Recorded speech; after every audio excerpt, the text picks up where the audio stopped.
Investigation ജേണലിന് ഒരു പഞ്ഞവുമില്ലാത്തൊരു ഇൻഡസ്ട്രിയാണ് Kollywood. So അവിടെ എപ്പോഴും കുറേ ഡിഫറെൻ്റ് ആയിട്ടുള്ള ഒരു ഇൻവെസ്റ്റിഗേഷൻ ത്രില്ലേഴ്സ് ഒക്കെ വന്നിട്ടുള്ള ഇൻഡസ്ട്രിയാണ്. സോ റീസെൻ്റ് ആയിട്ട് വന്ന ഒരു ഇൻവെസ്റ്റിഗേഷൻ ത്രില്ലർ മൂവിയെക്കുറിച്ചാണ് ഇന്നത്തെ വീഡിയോ. മാർഗൻ എന്നാണ് ഈ ഒരു സിനിമയുടെ പേര്. സോ ഒരു സിനിമ റീസെൻ്റ് ആയിട്ട് ഇപ്പോൾ ആമസോൺ പ്രൈം വീഡിയോയിൽ അവൈലബിൾ ആണ്.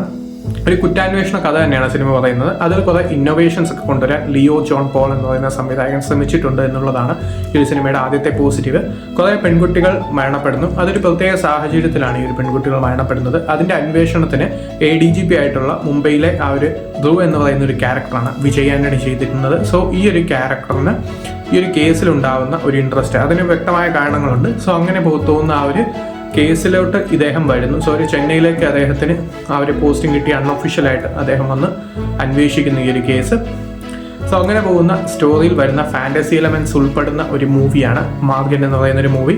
സ്റ്റോറിയിൽ തന്നെ കുറേ വെറൈറ്റി ഉണ്ട്. അതുകൊണ്ട് തന്നെ അതിനെ ബേസ് ചെയ്തിട്ടുള്ള കുറേ സംഭവങ്ങളാണ് ഈ ഒരു സിനിമ പറയുന്നത്.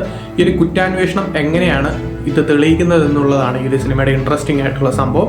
പക്ഷേ ഒരേ സമയം അത് ഇൻട്രസ്റ്റിംഗുമാണ്. പക്ഷേ അത് നമ്മൾ കുറേ കണ്ടു കഴിയുമ്പോൾ അത് നമ്മൾക്ക് അൺകൺവിൻസിംഗ് ആയിട്ട് തോന്നുകയും ചെയ്യും. അത് സിനിമയുടെ ഒരു നെഗറ്റീവ് തന്നെയാണ്. ഈ ഒരു മൂവി ഏറ്റവും കൂടുതൽ ഫോക്കസ് ചെയ്യുന്നത് ആ ഒരു അന്വേഷണത്തിൽ മാത്രമല്ല, പല മിക്സഡ് ആയിട്ടുള്ള കാര്യങ്ങളിലാണ്. സോ അങ്ങനെ പോകുന്ന മൂവി ചിലയിടങ്ങളിൽ എന്തൊക്കെയോ പ്രശ്നമില്ല എന്ന് നമുക്ക് തോന്നും. അത് സിനിമയുടെ ഒരു നെഗറ്റീവാണ്. സോ താല്പര്യമുള്ളവർ കണ്ടു നോക്കാം. ഇതിപ്പോൾ ആമസോൺ പ്രൈം വീഡിയോയിൽ അവൈലബിൾ ആണ്.